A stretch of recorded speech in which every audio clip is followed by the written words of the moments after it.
नमस्कार दोस्तों, मैं मोहनलाल स्वागत करता हूं आपका हमारे YouTube चैनल जीत मास्टर स्टडी पर। आज हम राजस्थान की जलवायु के संदर्भ में और भारत की जलवायु के संदर्भ में, दोनों के संदर्भ में ही एक बहुत ही महत्वपूर्ण टॉपिक के ऊपर चर्चा करेंगे, उसे समझने का प्रयास करेंगे। ठीक है, तो वीडियो शुरू करने से पहले यदि आप चैनल पर नए हो तो चैनल को सब्सक्राइब कीजिए, वीडियो को ज़्यादा से ज़्यादा शेयर कीजिए। ठीक है, तो आज हम बात करने वाले हैं पश्चिमी विक्षोभ की। किसकी बात करने वाले हैं? पश्चिमी विक्षोभ। ठीक है, ये होता क्या है? पश्चिमी विक्षोभ होता क्या है, इसकी उत्पत्ति कैसे होती है? ठीक है ना, ये भारत की जलवायु को, राजस्थान की जलवायु को कैसे प्रभावित करता है, तो हम उसकी क्या करते हैं, चर्चा करते हैं। सबसे पहले पश्चिमी जो विक्षोभ है इसको बोलते हैं भूमध्य सागरीय चक्रवात। क्या बोलते हैं? भूमध्य सागरीय चक्रवात भी इसको बोला जाता है। ठीक है ना। दूसरा, इसे और क्या बोला जाता है? तो इसे शीतोष्ण कटिबंधीय चक्रवात भी बोला जाता है। क्या बोला जाता है? शीतोष्ण कटिबंधीय चक्रवात। ठीक है ना, तो शीतोष्ण कटिबंधीय चक्रवात भी इसको बोला जाता है। क्यों बोला जाता है? क्योंकि इसकी उत्पत्ति कहाँ होती है? भूमध्य सागर में, इस वजह से भूमध्य सागरीय चक्रवात कहते हैं। शीतोष्ण कटिबंधीय चक्रवात क्यों कहते हैं? क्योंकि इसकी उत्पत्ति जो है ना वो कौन से कटिबंधों में होती है? शीतोष्ण कटिबंधीय अक्षांशों में होती है। इस वजह से इसको क्या बोला जाता है? शीतोष्ण कटिबंधीय चक्रवात भी इसको बोला जाता है। ठीक है ना। दूसरा, उत्पत्ति क्यों होती है, मतलब उत्पत्ति कैसे होती है, तो आपको ये ध्यान रखना है कि इसकी उत्पत्ति जो है ना वो आपकी हो रही है कहाँ? भूमध्य सागर में। कहाँ हो रही है? भूमध्य सागर। अब ये भूमध्य सागर कहाँ है? तो भूमध्य सागर जो है ना ये यूरोप महाद्वीप, ये भी बहुत अच्छा प्रश्न बनता है। यूरोप महाद्वीप एवं अफ्रीका महाद्वीप के मध्य आता है आपका कौन सा? भूमध्य सागर, जो कि किसका हिस्सा है? अटलांटिक महासागर का क्या है? हिस्सा है। किसका हिस्सा है? अटलांटिक महासागर का हिस्सा है। और साथ ही में आपको ये भी ध्यान रखना है कि भूमध्य सागर जो है ये किसका अवशेष माना जाता है? ये टेथिस सागर का अवशेष माना जाता है। प्राचीनतम जो सागर है कौन सा? टेथिस सागर, उसका क्या माना जाता है? अवशेष माना जाता है। तो सबसे पहले आपको क्या ध्यान रखना है कि जो पश्चिमी विक्षोभ है या भूमध्य सागरीय जो चक्रवात है या शीतोष्ण कटिबंधीय जो चक्रवात है, इसकी उत्पत्ति कहाँ होती है? भूमध्य सागर में। भूमध्य सागर कहाँ है? तो यूरोप एवं अफ्रीका महाद्वीप के मध्य में है। ठीक है ना, दोनों को अलग करने का काम करता है। किसका हिस्सा है? अटलांटिक महासागर का हिस्सा है। ठीक है ना। और जो प्राचीनतम सागर है कौन सा? टेथिस सागर, उसी का क्या माना जाता है? ये अवशेष माना जाता है। क्या माना जाता है? अवशेष माना जाता है। एक बात तो आपको ये ध्यान रखनी है। दूसरा, आपको क्या ध्यान रखना है कि पश्चिमी विक्षोभ की उत्पत्ति कैसे होती है? तो पश्चिमी विक्षोभ की उत्पत्ति ठंडी एवं गर्म वायुराशियां, ठंडी एवं कौन सी? गर्म जो हवाएं होती हैं या जो वायुराशियां होती हैं, ठंडी एवं गर्म वायुराशियों के संपर्क में आने से, किसकी उत्पत्ति होती है? इस पश्चिमी विक्षोभ की उत्पत्ति होती है। चूंकि ठंडी वायुराशि है और गर्म वायुराशि है, दोनों का स्वभाव जो है ना विपरीत है, तो स्वभाव विपरीत होने के कारण से दोनों वायुराशियां जो है ना वो आपस में मिल तो नहीं पाती हैं, लेकिन किसकी उत्पत्ति हो जाती है? पश्चिमी विक्षोभ की उत्पत्ति हो जाती है। ये ठंडी वायुराशि तो कहाँ से आती है? तो ये ठंडी जो वायुराशि है ये तो कहाँ से आती है? यूरोप महाद्वीप से। और ये जो गर्म वायुराशि है ये आती है सहारा मरुस्थल से। कहाँ से आती है? सहारा मरुस्थल से। तो यूरोप से आने वाली ठंडी जो हवा है, सहारा मरुस्थल से आने वाली जो गर्म हवा है, इन दोनों के संपर्क में आने से, क्योंकि दोनों का स्वभाव जो है ना वो क्या है? अलग अलग है, तो दोनों जो है ना आपस में क्या नहीं हो पाती? मिल नहीं पाती हैं। एक वाताग्र के सहारे, एक रेखा के सहारे जो है ना कौन सा रूप धारण कर लेती है? चक्रवात का रूप धारण कर लेती है, और उसी से किसकी उत्पत्ति होती है? पश्चिमी विक्षोभ की उत्पत्ति होती है। ठीक है, तो ये कहाँ है? तो ये वो जो भाग आपको डायग्राम में नजर आ रहा है, ये वाला जो भाग आपको डायग्राम में नजर आ रहा है, ये आपका कौन है? भूमध्य सागर है। ये कौन है? ये आपका भूमध्य सागर है। ठीक है ना। ये जो भाग आपको नजर आ रहा है ये आपका कौन सा सागर हो गया भाई? भूमध्य सागर है। ठीक है, भूमध्य सागर का ये वाला जो हिस्सा है ये आपका कौन सा महाद्वीप है? अफ्रीका महाद्वीप है। और ऊपर वाला जो भाग है यहाँ पर कौन सा महाद्वीप आता है? यूरोप महाद्वीप आता है। तो जो पश्चिमी विक्षोभ है इसकी उत्पत्ति कहाँ होती है? भूमध्य सागर में। ठीक है, अब यहाँ यूरोप से आने वाली ठंडी वायु राशि और अफ्रीका का जो सहारा जो मरुस्थल है यहाँ से जाने वाली कौन सी? गर्म वायु राशि के कारण से किसकी उत्पत्ति हो जाती है? इस पश्चिमी विक्षोभ की, जो कि कहाँ है? भूमध्य सागर में। ठीक ठीक है।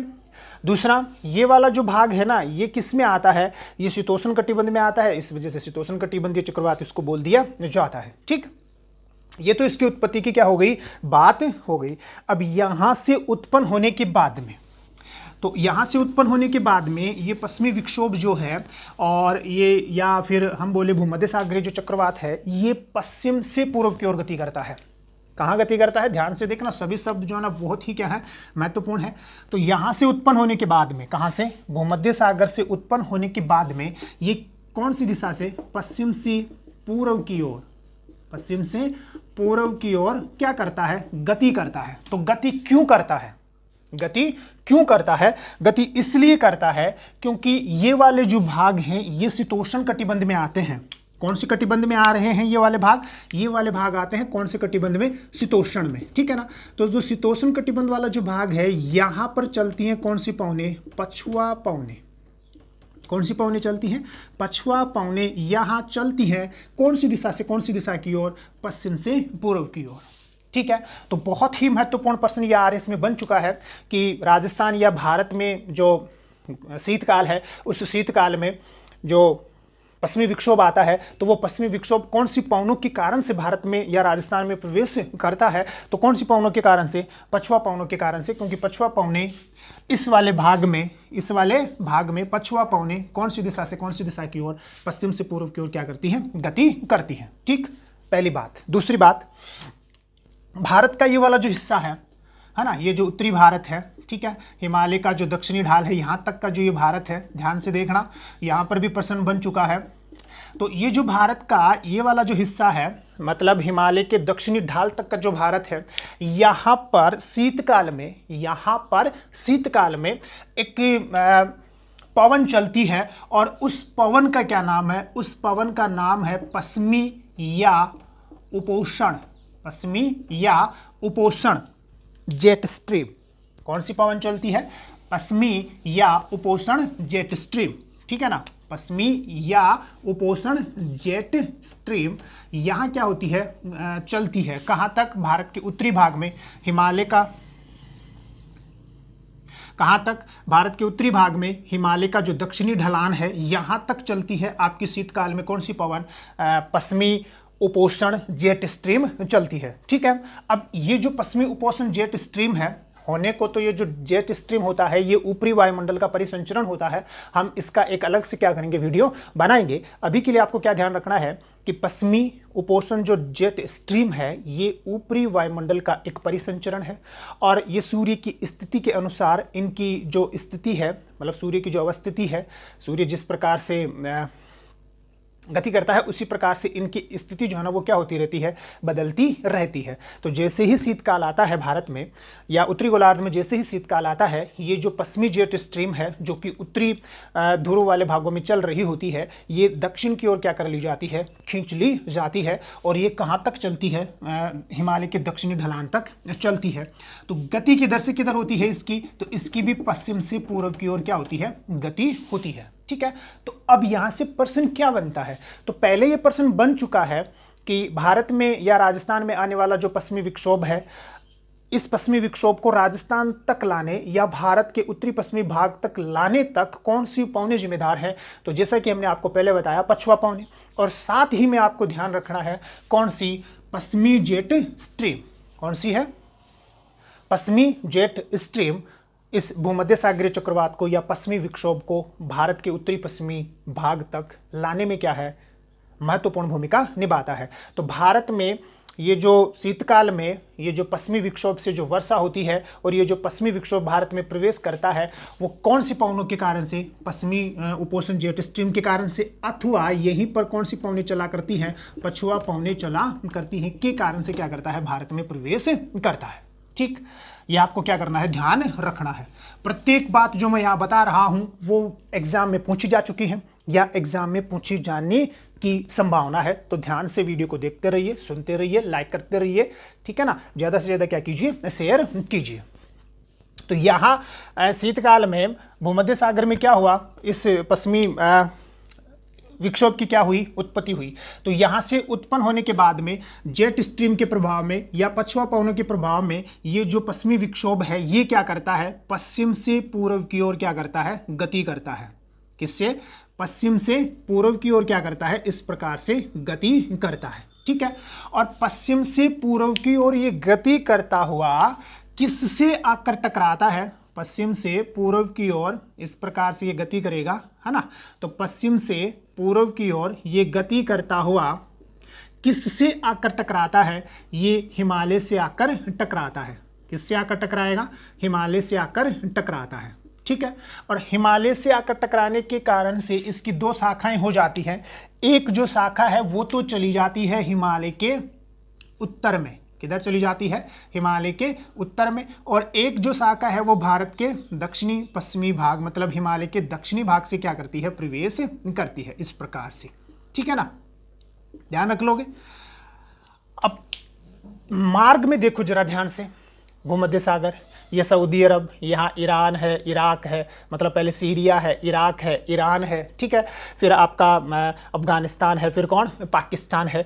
तो लगभग स्थलीय भाग से क्या करता है, ये गति करता है। लेकिन मार्ग में ये वाला जो हिस्सा है, ये जो आपको नजर आ रहा है, ये वाला जो हिस्सा है, ये है फारस की खाड़ी। यहाँ पर ये कौन सी खाड़ी है, फारस की खाड़ी है। ठीक है, फारस की खाड़ी। ठीक है, फिर ओमान की खाड़ी है, ये इधर अदन की खाड़ी है, ये लाल सागर है, ये जो है ना वो आपका कौन सा सागर है, कैस्पियन सागर है। तो जैसा कि इस बार फर्स्ट ग्रेड ज्योग्राफी में प्रश्न पूछा गया है कि पश्चिमी विक्षोभ के बारे में क्या सही है, उसका चयन कीजिए। तो प्रश्न ये पूछा गया था और प्रश्न में ऑप्शन क्या थे कि पश्चिमी विक्षोभ की उत्पत्ति भूमध्य सागर में होती है, तो सही है, ऑप्शन एक सही है। दूसरा, पश्चिमी विक्षोभ जो है ना वो जेट स्ट्रीम, पश्चिमी जेट स्ट्रीम के प्रभाव में आकर पश्चिम से पूर्व की ओर गति करता है, तो ये भी क्या है, सही है। ठीक है ना। फिर तीसरा ऑप्शन था कि पश्चिमी विक्षोभ कैस्पियन सागर एवं फारस की खाड़ी से क्या करता है, आर्द्रता धारण करता है, तो ये ऑप्शन भी क्या है, सही है। और एक ऑप्शन और था, ठीक है ना, एक ऑप्शन और था। तो आपको क्या ध्यान रखना है कि जो पश्चिमी विक्षोभ भूमध्य सागर में उत्पन्न हुआ वो पश्चिमी जेट स्ट्रीम के प्रभाव में या पछुआ पवनों के प्रभाव में पश्चिम से क्या करता है, पूर्व की ओर गति करता है। दूसरा, सामान्यतः ये स्थलीय भाग है तो आर्द्रता की मात्रा क्या होती है, इनमें कम होती है, परंतु ये हवाएं जो हैं, ये चक्रवात जो है वो कैस्पियन सागर से फारस की खाड़ी से क्या करता है, आर्द्रता धारण करता है। ठीक है, और ये जैसे ही हिमालय से टकराता है तो दो शाखाओं में विभाजित हो जाता है, एक उत्तरी शाखा और एक कौन सी, दक्षिणी शाखा। ठीक, ध्यान रख लोगे।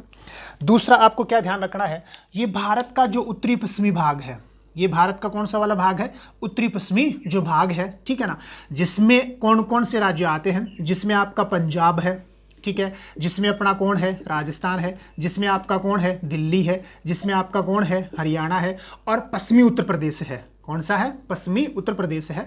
तो पंजाब, हरियाणा, राजस्थान, दिल्ली, पश्चिमी उत्तर प्रदेश में ये पश्चिमी विक्षोभ जो है ये 10 से 20 सेंटीमीटर तक क्या कर देता है, वर्षा कर देता है।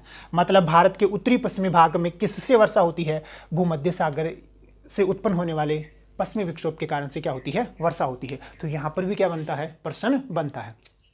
क्या प्रश्न बनता है कि शीतकाल में भारत के उत्तरी पश्चिमी भाग में होने वाली वर्षा का क्या कारण है। तो क्या कारण है, भूमध्य सागर में उत्पन्न होने वाले पश्चिमी विक्षोभ के कारण से भारत के उत्तरी पश्चिमी भाग में शीतकाल में क्या होती है, वर्षा होती है। ठीक है, ध्यान रख लोगे।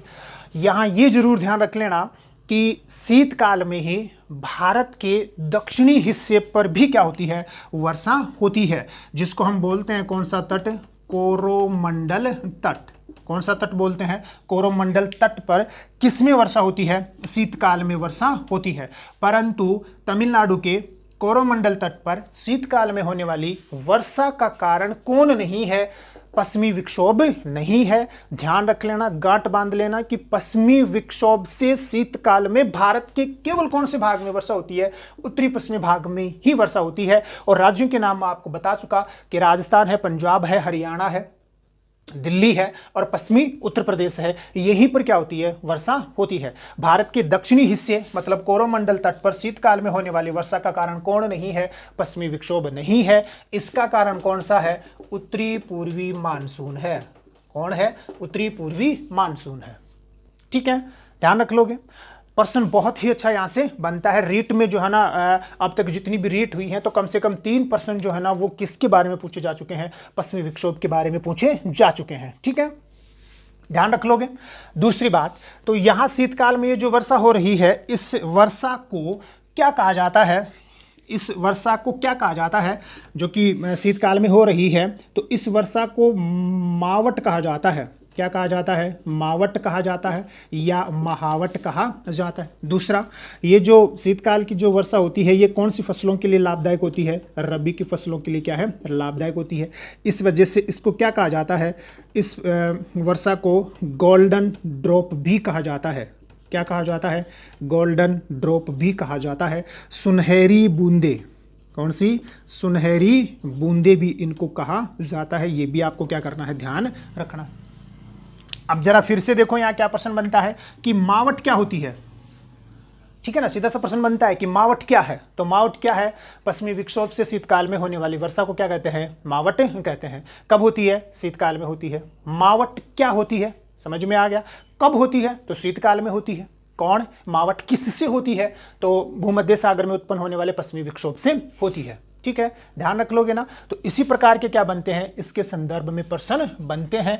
मुझे उम्मीद है कि सभी जो प्रश्न है ना वो इसमें क्या हो गए, आपके कवर हो गए। ठीक है, आज के लिए इतना ही, धन्यवाद।